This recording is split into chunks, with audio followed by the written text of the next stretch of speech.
Fue hace muchos años, al comienzo de un conflicto armado en Europa, donde Alemania armó una invasión a Polonia. Polonia no estaba tan preocupada en aquellos tiempos. Ellos tenían una reputación por rechazar ataques de sus hostiles vecinos. El ejército polaco era reconocido por la experimentada caballería. Esta estaba excepcionalmente entrenada y los caballos eran los mejores de toda Europa. Cuando supieron que los alemanes avanzaban, prepararon 12 brigadas de sus mejores hombres. Con las espadas en mano, los oficiales de caballería salieron a toda carga hacia el frente de batalla. El problema radica en que esta batalla no fue hace miles de años, sino durante la Segunda Guerra Mundial. Manchester, en su biografía de Winston Churchill, cuenta que esta caballería se encaminó enorgullecida en dirección de los flamantes tanques. El resultado fue predecible: devastación total. Yo estoy convencido que nosotros, como creyentes, muchas veces esperamos pelear con el enemigo galopando a toda velocidad en dirección de los tanques. El diablo, Lucifer, Satanás, el engañador, el padre de mentira, el dragón escarlata o el nombre bíblico que usted escoja para llamar al príncipe del infierno, está en una misión de búsqueda y destrucción. Él busca engañar, destruir, distraer, dividir a cada intento de los cristianos que buscan el progreso del reino de la luz y la gloria del príncipe del cielo. Hemos sido advertidos en el libro de Efesios, capítulo 6, versículos 10 al 13, a fortalecernos en el Señor y en el poder de su fuerza. Luego se nos manda: vestidos de toda la armadura de Dios para que podáis estar firmes contra las acechanzas del diablo, porque no tenemos lucha contra sangre y carne, sino contra principados, contra potestades, contra los gobernadores de las tinieblas de este siglo, contra huestes espirituales de maldad en las regiones celestes. Por tanto, tomad toda la armadura de Dios para que podáis resistir en el día malo, y habiendo acabado todo, estar firmes. En otras palabras, debemos estar preparados apropiadamente para la batalla. Uno no puede resistir tanques alemanes montados en un caballo. Asimismo, usted no puede resistir la tentación del dragón escarlata con una hora de iglesia solamente o una oración antes del almuerzo o de la cena. Usted se debe vestir con la armadura del soldado que ha sido diseñada por Dios para el guerrero cristiano. Una de las piezas de la armadura diseñada por Dios en la cual pienso a diario en mi lucha con el enemigo es el escudo de la fe. Es un arma esencial para el creyente. Digo arma porque no solo es defensiva, sino también ofensiva. Personalmente no creo que estas piezas de la armadura sean meramente defensivas. Todas tienen un elemento ofensivo para resistir la tentación, el método, el esquema o la seducción del dragón escarlata. Pablo lo menciona en Efesios capítulo 6, versículo 16. El escudo de la fe con que podáis apagar todos los dardos de fuego del maligno. Pero, ¿cuál es el poder de este escudo de la fe? El escudo tiene que ver con el propósito de nuestra fe. Al ser probado en condiciones de batalla, nuestra fe en Dios tiene 3 aspectos importantes. Primero, nuestro escudo de la fe está en la persona de Dios. David, el salmista, escribió en Salmos capítulo 3, versículo 3, «Mas tú, Jehová, eres escudo alrededor de mí». En segundo lugar, nuestro escudo es fe en la realidad de las promesas divinas. Y en tercer lugar, nuestro escudo es fe en la providencia de Dios. Recuerde esto: nuestro escudo es fe en la persona de Dios, en las promesas divinas y en la providencia de Dios. Así como dice en Romanos capítulo 8, versículos 28 al 29, y sabemos que a los que aman a Dios todas las cosas les ayudan a bien, espiritualmente hablando, seguro, para que fuesen hechos conforme a la imagen de su Hijo. Dios está detrás de cada escena, diseñando todo para la alabanza de su gloria. Unos años atrás, hablaba por teléfono con un pastor llamado Carlos. Carlos me iba a llamar el día anterior, pero no lo hizo. Así que yo lo llamé por la mañana, conversamos un rato, y luego le dije: «¿Qué piensas de esas fechas que te di? ¿Está bien?». Nunca me voy a olvidar de sus palabras. La verdad, no sé dónde dejé mi agenda. Las cosas están bastante turbias en este momento. Mi hijo de 9 años fue atropellado por un automóvil ayer y falleció. En lo recio de la batalla ocurren cosas y sin esperarlo, un misil impacta nuestro escudo. ¿Cree usted verdaderamente que todas las cosas ayudan a bien y para su gloria? Mire lo que tiene que soportar. ¿Cuándo fue la última vez que usted escuchó su voz? Usted dirá, es verdad, no creo que a él le importe lo que me sucede. Entonces, deja caer el escudo y queda absolutamente expuesto al enemigo como nunca antes. Él no puede robarse su alma, si usted es un cristiano, pero sí puede robar su gozo. Recuerdo sentirme tan mal por eso, ya que esa misma noche me encontraba en una farmacia. Una de mis hijas tenía 40 grados de fiebre. Su mamá la tenía en la bañadera mojándola con una esponja empapada en agua. Era la medianoche y yo fui a comprar los medicamentos. En ese momento pensaba, Señor, la vida se me hace despreciable en este momento. ¿Por qué esto no me sucede después del desayuno, durante mi tiempo libre? ¿No puedes coordinar el tiempo de estas pruebas para que sean en un momento más conveniente? Luego me di cuenta que mientras esperaba parado en esa farmacia, Carlos estaba parado junto a una esquina donde su vida cambiaría para siempre. Al hablar con él esa mañana, Carlos y su familia estaban aferrados a sus escudos por sus vidas. También quiero mostrarle en segundo lugar el proceder con el escudo de la fe. El escudo romano del cual Pablo hace referencia nos da una idea de cómo opera la fe como soldados de Cristo. No se trata de un escudo pequeño. De hecho, muchas veces era descrito como una puerta. Era grande y rectangular y podía clavarse en la tierra. Estaba cubierto con cuero y empapado en agua para que las flechas ardientes del enemigo se apagaran al contacto mismo con él. Entonces, en primer lugar, este escudo protegía al soldado de los misiles del enemigo. Algo para tener en cuenta, el escudo protegía el resto de la armadura del soldado. Estudie en algún momento la relación entre su fe en Dios y el yelmo de la salvación, el cinto de la verdad y el apresto del mensaje del Evangelio. Nuestra confianza en la persona de Dios, su promesa y su provisión protegen todos sobre nosotros como creyentes del fuego del dragón escarlata. Pero, en segundo lugar, el escudo unifica a las tropas. Los romanos inventaron este escudo para ser utilizado colectivamente. Los bordes de estos escudos eran de tal forma que podían ser enganchados entre sí. Uno podía tener una fila de soldados formando una pared de acero que podía avanzar contra el enemigo. ¡Qué buena ilustración de la iglesia! Marchando junta con un propósito único, unificada en pasión y corazón. Un punto más quiero hacer referencia en cuanto al escudo antes de llegar a la conclusión de mi introducción. Tercer lugar, el escudo no solo protegía al soldado y unificaba las tropas, sino que también reflejaba el sol. En el centro de cada escudo había una pieza redonda de bronce. Antes de ir a la guerra, los soldados pulían esas piezas de bronce ¿para qué? Para que ésta brillara como un espejo. Al caminar hacia la batalla podían reflejar la luz del sol en los ojos de sus enemigos. ¡Qué maravillosa ilustración del creyente que refleja, por fe, la verdad del Hijo de Dios, quien es la luz de este mundo! El enemigo es fácilmente enceguecido por el brillo del Hijo. El dragón odia el nombre de Cristo, odia el reflejo del Evangelio de Cristo, que Cristo murió, que fue sepultado y resucitó al tercer día, esa luz brillante que disipa las tinieblas. Así que, cuando el dragón se acerca, escóndase detrás del escudo y engánchelo al escudo de otro creyente. Hágalo reflejar la luz de sus promesas, los atributos de Dios, su persona y su providencia. Usted no va a encontrar en ninguna otra parte de las Escrituras un ejemplo tan claro del escudo de la fe como lo encontramos en Nehemías.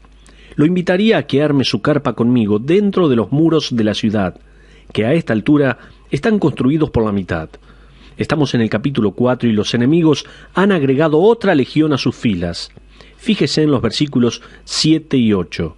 Pero aconteció que oyendo Sanbalat y Tobías, y los árabes, los amonitas, y los de Adod, que los muros de Jerusalén eran reparados, porque ya los portillos comenzaban a ser cerrados, se encolerizaron mucho, y conspiraron todos a una para venir a atacar a Jerusalén y hacerle daño.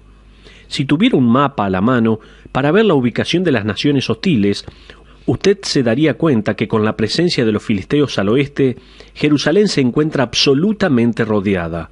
El versículo 6 nos informa la razón por la cual los enemigos estaban tan alarmados. Edificamos, pues, el muro y toda la muralla fue terminada hasta la mitad de su altura. Las murallas estaban por la mitad de su altura cuando los enemigos de Dios tenían un plan para atacar a Jerusalén. Seamos lo más práctico posible en esta instancia. Qué oportunidad perfecta la del enemigo para exacerbar el ambiente. Los judíos levantaron la muralla hasta la mitad, y cuando uno llega a la mitad del proyecto es cuando más motivación necesita para terminarlo. Sea que usted esté corriendo una maratón, al llegar a la mitad, o a la mitad de un semestre difícil, o la mitad de una restauración de un edificio, el desorden se ve más grande y la meta más lejos cuando uno va por la mitad. El ánimo de haber comenzado algo nuevo ya no está presente y la realidad del desafío se hace allí muy evidente. Si bien la gente oró a Dios, el versículo 9 nos dice esto, una canción se hacía popular en Jerusalén. Fíjese los versículos 10 y 13. Y dijo Judá, las fuerzas de los acarreadores se han debilitado, y el escombro es mucho, y no podemos edificar el muro. Entonces, por las partes bajas del lugar, detrás del muro y en los sitios abiertos, puse al pueblo por familias, con sus espadas, con sus lanzas y con sus arcos. Paremos un momento y analicemos esta carnada llamada desánimo. Esta es una de las herramientas más poderosas de Satanás.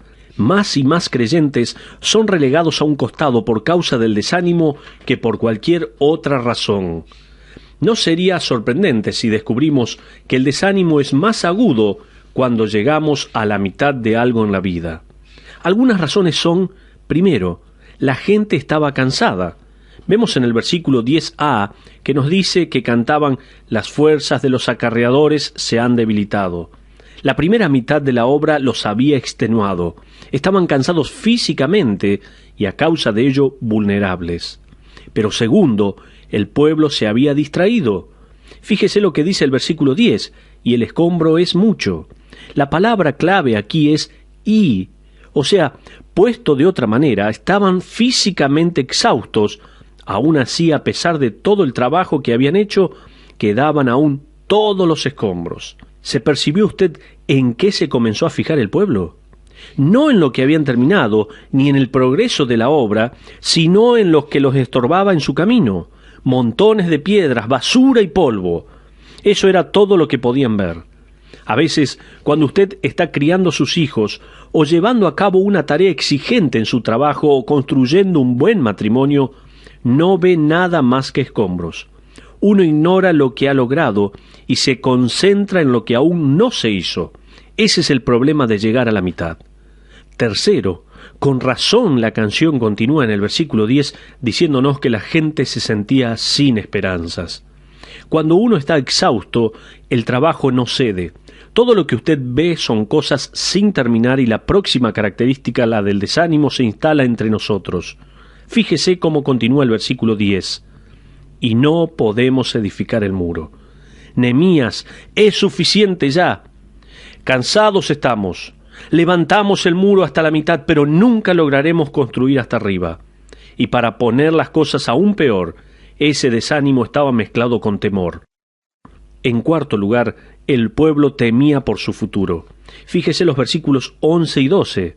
Y nuestros enemigos dijeron, no sepan ni vean, hasta que entremos en medio de ellos y los matemos y hagamos cesar la obra. Pero sucedió que cuando venían los judíos que habitaban entre ellos, nos decían hasta 10 veces, de todos los lugares de donde volviereis, ellos caerán sobre vosotros.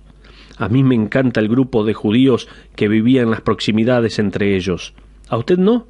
En el versículo 12 ellos nos decían hasta 10 veces. Nunca lo van a lograr, no van a sobrevivir. El enemigo es muy poderoso, muy numeroso. No importa hacia dónde uno voltea, ellos están ahí esperándolos. Muchas gracias, Nehemías. El pueblo estaba listo para largar la toalla y huir. Fíjese el versículo 14. Después miré, y me levanté y dije a los nobles y a los oficiales y al resto del pueblo, no temáis delante de ellos, acordaos del Señor grande y temible. El pueblo había comparado las fuerzas del enemigo con las suyas y concluyeron, no tenemos ninguna chance. Pero Nehemías, en cambio, comparó la fuerza del enemigo con la de Dios. Esta vez los enemigos no tenían chance alguna. Continúe en los versículos 15 al 23. Dice así la palabra de Dios. Y cuando oyeron nuestros enemigos que lo habíamos entendido y que Dios había desbaratado el consejo de ellos, nos volvimos todos al muro, cada uno a su tarea. Desde aquel día la mitad de mis siervos trabajaba en la obra y la otra mitad tenía lanzas, escudos, arcos y corazas, y detrás de ellos estaban los jefes de toda la casa de Judá, los que edificaban en el muro, los que acarreaban, y los que cargaban con una mano trabajaban en la obra, y en la otra tenían la espada. Porque los que edifican, cada uno tenía su espada ceñida a sus lomos, y así edificaban. Y el que tocaba la trompeta estaba junto a mí. Y dije a los nobles, y a los oficiales, y al resto del pueblo, la obra es grande y extensa, y nosotros estamos apartados en el muro, lejos unos de otros. En el lugar donde oyereis el sonido de la trompeta, reuníos allí con nosotros, nuestro Dios peleará por nosotros. Nosotros pues trabajamos en la obra, y la mitad de ellos tenían lanzas desde la subida del alba hasta que salían las estrellas. También dije entonces al pueblo, cada uno con su criado permanezca dentro de Jerusalén, y de noche sirvan de centinela y de día en la obra. Y ni yo, ni mis hermanos, ni mis jóvenes, ni la gente de guardia que me seguía, nos quitamos nuestro vestido, cada uno se desnudaba solamente para bañarse. Aquí quiero mostrarle algunos principios eternos de la defensa. Primero, el pueblo oró a Dios. Segundo, se prepararon para la batalla. Petición sin precaución es presunción. Acuérdese de ese concepto. Petición sin precaución es presunción. Vamos a confiar en Dios y a mantener la pólvora seca, dice un dicho. Tercero, el pueblo continúa la obra. Regresaron a la muralla, pusieron su mirada en Dios y en la meta. En cuarto lugar, el pueblo se comprometió a defenderse mutuamente. Nehemías dice en el versículo 20, en el lugar donde oyereis el sonido de la trompeta, reuníos allí con nosotros, nuestro Dios peleará por nosotros. Está diciendo, si ustedes escuchan la trompeta, dejen todo y vengan. Vamos a pelear juntos con las fuerzas de Dios, sea donde sea que el enemigo nos ataque. En otras palabras, prepárense para anexar sus escudos de fe con la persona que tienen al lado. Nadie pelea solo. A manera de aplicación, al proseguir más allá de la mitad, primero, vamos a necesitar visión, y estoy hablando espiritualmente. Recuerde que el Señor es asombroso. Martín Lutero, protagonista de la Reforma, estuvo deprimido por varias semanas. Un día su esposa entró en su estudio completamente vestida de negro. Martín Lutero se sorprendió y le preguntó, ¿quién murió? Ella respondió, Dios. Él se puso de pie y dijo, Dios vive. A lo que ella le respondió, entonces vive de esa manera. Qué importante concepto, vivir de tal forma de que mostremos que Dios vive y existe. Oh, hermano, recuerde que el Señor es asombroso para con todos. ¿Está usted desanimado? Recuerde que Él agonizó tanto en oración que sudó como grandes gotas de sangre. ¿Se siente usted rechazado o está siendo maltratado por alguien? Recuerde que Cristo fue rechazado, despreciado y eventualmente crucificado por el pueblo que Él amaba. ¿Está usted sufriendo en alguna manera? Recuerde aquel que sufría con tanta frecuencia que uno de sus nombres es varón de dolores. Recuerde que el Señor es grande y maravilloso. Escuche, hermana y hermano, si queremos ir más allá de la mitad, esto va a requerir, como dijimos en primer lugar, una visión espiritual. Segundo, va a requerir una fe persistente. Y en tercer lugar, superar las dificultades. Va a requerir ayuda desinteresada. El pueblo comenzó a servir uno al otro más diligentemente y sin intereses personales.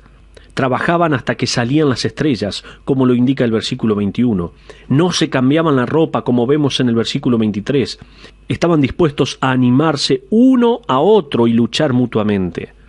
Nehemías y el pueblo fueron librados de la tentación del dragón escarlata, tentación a caer en el desánimo, y el pueblo continuó construyendo los muros de Jerusalén. A propósito, todos estamos en el proceso de reconstruir muros. Algunos construyen un muro que los separa de los demás. Muchos suelen construir un muro que los rodee. Construyen una fortaleza alta y fuerte para que nadie pueda penetrar. Están protegidos del enemigo. Han construido un pequeño centro de compras dentro de su fortaleza. Han traído todos sus juguetes y pertenencias allí y han conectado una antena parabólica sobre la muralla con 47.000 canales. No necesitan a nadie y no viven para nadie más. Si esta persona es usted, yo diría que no necesita estar protegido del enemigo. Usted se ha transformado en su propio enemigo. C.S. Lewis escribió una vez: si usted quiere asegurarse de mantener su corazón intacto, no debe dárselo a nadie. Envuélvalo cautelosamente con hobbies y lujos sutiles. Esquive todo embrollo. Asegúrelo bien en el ataúd de su egoísmo.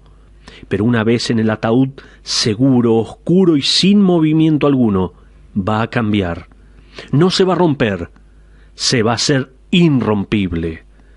¡Qué excelente frase! Ese corazón que lo estamos mimando, cuidando, con cosas sutiles y aún comodidades, no se va a romper más, sino que se hace irrompible. El enemigo sabe todo esto muy bien.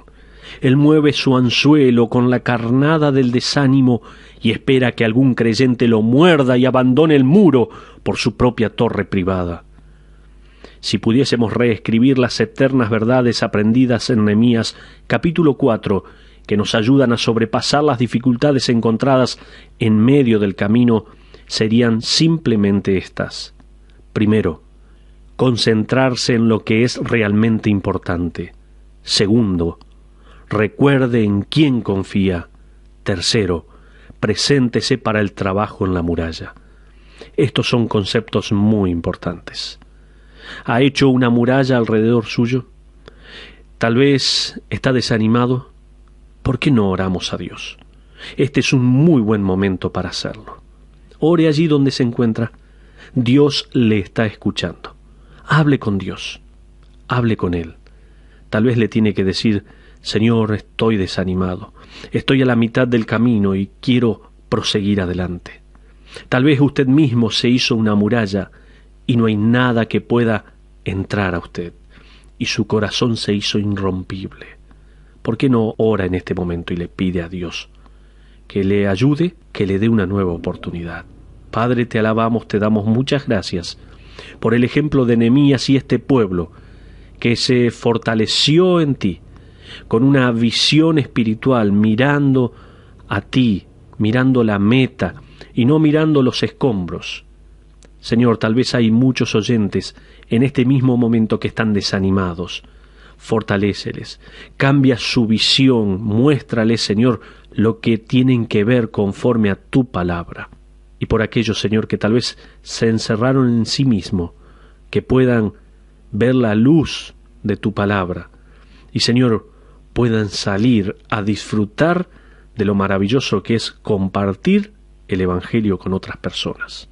Señor, dejamos en tus manos este tiempo y lo hacemos en el nombre de Cristo Jesús. Amén.